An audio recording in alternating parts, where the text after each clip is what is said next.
beaucoup, hein.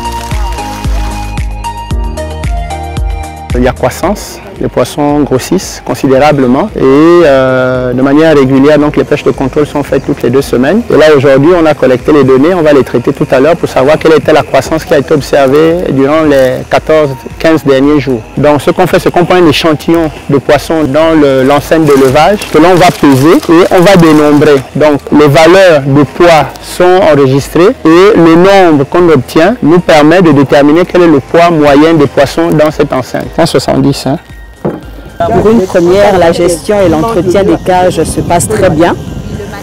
On a eu la chance de pouvoir bénéficier de l'expertise d'une jeune ingénieure agronome spécialisée en pisciculture qui a donc démarré le projet sur le site avec nous, donc Céleste. Et c'est elle qui supervise un peu et qui nous aide dans l'entretien, le nourrissage et les différentes pêches de contrôle.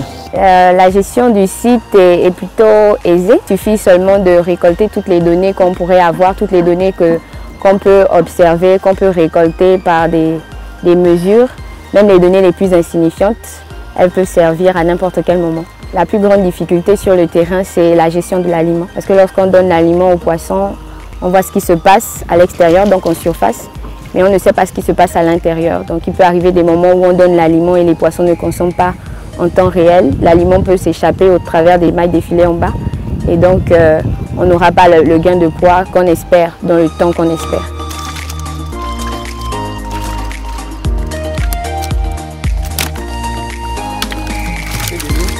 La pêche de contrôle a pour objectif non seulement de vérifier la croissance des poissons, mais également de réajuster l'alimentation. Et donc là, à l'issue de cette pêche de contrôle, on va savoir effectivement si les poissons ont grossi ou non, essayer de savoir pourquoi, quels ont été les éléments qui ont conduit à cette croissance et par après réajuster donc la quantité de nourriture qu'il faut désormais leur distribuer puisqu'ils ont pris du poids. De manière générale, on a constaté qu'il y a des croissances dans la plupart des cages. Donc 400-500 grammes, c'est des pièces qui sont commercialisables et donc tout de suite, après la durée de levage qu'on va évaluer, on va savoir effectivement qu'au bout de ce temps-là, le poisson peut être commercialisé sur la base donc des intrants, donc des aliments qui sont distribués. Effectivement, les poissons grossissent bien. De toute façon, on est dans un plan d'eau qui est ouvert et donc les soucis liés à l'oxygène et tout ça sont minimisés, mais également au vol parce qu'il y a un bon suivi. Et pour ce faire, donc, on peut se retrouver à atteindre les objectifs qu'on s'est fixés dès le départ. Quand on est sur le terrain, il s'agit juste de se réajuster aux réalités qu'on voit sur le terrain. La capacité qui nous est favorable, c'est l'observation. Donc il suffit de bien observer notre environnement, de bien observer ce qu'on fait pour essayer de réajuster en fonction de ce qu'on a déjà appris théoriquement.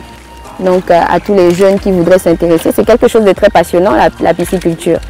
Voir des poissons grossir, grandir jusqu'à la commercialisation, c'est très passionnant. Donc il suffit seulement de se lancer d'abord et d'après voir comment ça évolue.